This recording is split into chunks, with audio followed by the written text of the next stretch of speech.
Well, some of the most inspirational people you'll ever see competing in Madison. The Transplant Games continue through tomorrow. Transplant recipients, donors, and their families from across the country are here to compete in the Olympic-style games. More than 1,200 organ transplant recipients are demonstrating the success of transplantation while calling attention to the critical need for more organ donors. And one of them is a very familiar face. Actor Larry Hagman, J.R. Ewing himself, has been to every U.S. transplant game since 1996 because he is a liver recipient. Nice to meet you. I feel like we're old friends. I guess people tell you that all the time. I've been in your home often. Yes, you have. For 25 years or so now. More? 30? Yeah, Dallas was 1978. We'll talk more about his TV stuff in our next segment. Let's talk about these games. First of all, it's kind of this month will be an anniversary of sorts for you. 20 years. Since your transplant. Yeah, that'll be in 20 days. Tell us about that journey. Oh, how much time we got?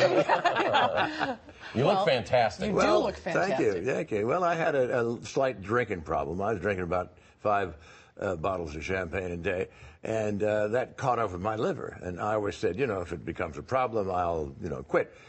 Well, I had to quit before it was a problem, and I was on the list for 36 days once I finally got on it. And because they gave me 2 months and they opened me up, they said it's more like 2 weeks. So I just got under the wire, and I'm a very happy man, and here I am. Did you know your donor family? Well, oddly enough, the National Enquirer was on the frequency of my helicopter that took me down to the hospital, and they got a helicopter and followed it up to where the injury was and interviewed the mother and so forth. And so I do know who my thing is, and I have a picture of him behind my shaving mirror, and I have him say good morning every morning, while I'm shaving. Pretty remarkable. Now, you've been involved with American Cancer Society in the past, National Kidney Foundation. Why the U.S. Transplant Games? And you're really become a big spokesperson and a big part of what they're doing. Why was that so important for you? Well, it's the time to get together and give thanks and also give back. I mean, there's a dramatic. There's a lot. 108,000 people are waiting for organs, and I mean, people dying all the time. No sense in taking them where you're going. Might as well leave them here, because one person can save 7 lives. That's amazing. And certainly it saved my life. Yeah, it's incredible. And can you put in perspective for us a little bit? We see some of these accomplishments, some of these athletes, but it is so amazing to think of how far they've come, because when you have an organ transplant, it's sort of a lifelong recovery process, isn't it? I mean, to be able to do these kinds of athletic endeavors is and it's amazing the kids that are out there doing it. Not only the kids, but there's 70, 80-year-old people competing now. Yeah, it's amazing, and it's so easy to give something you're never going to use again, Right. And I wish people would do that. Well, what's the problem then? It's this emotional. I don't know what the problem is. People just are scared. They think it's ooky, or And I ask people, are you an organ donor? And they say, oh, well, no, because I say, well, would you accept a liver or a kidney or whatever if you needed one? They said, well, sure. I said, well, where do they come from? I don't say anything. I just let them think about that. Well, it's great to have you in Madison as part of that.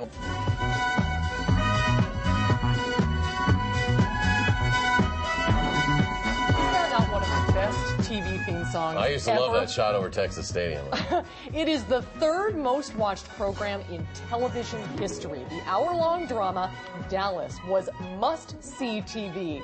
In the 13 seasons it was on the air. Dallas made even more television history in 1981 when 83 million people tuned in to see who shot JR. It was honestly one of those episodes where you remember where you were when that happened. Do you get tired of people constantly calling you J.R. Ewing, comparing you to... Absolutely not. No? No. It's a great problem to have when you run such a successtional show. When you were mentioning to us, you still keep in touch with Linda Gray, we saw there in the opening credits. Yes, Sue Ellen on the show. Yeah. Patrick Duffy. Yeah, we have lunch at least once a month, I suppose. I remember watching Dallas every Friday night on CBS. It was must-see, the original must-see TV, really. Well, they're bringing back now all of those shows. Hawaii Five-0. I mean, do you think they might redo I Dream of Jeannie? Or I guess you could never redo Dallas. How could you do that? JR's looking for the cash. That's what he was always about, right? No, how did you get to be J.R. Ewing, though?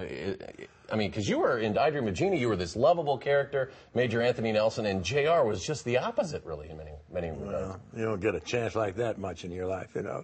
I modeled it after a guy I worked for when I was 16 years old, digging ditches and mending fences and stuff like that. I thought I was a cowboy, never saw a horse.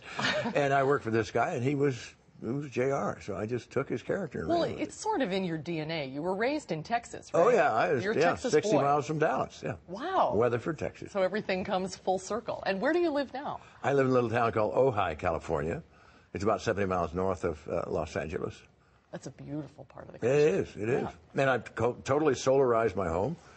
I used to pay $40,000 a year I have a lot of pumps. It's a farm.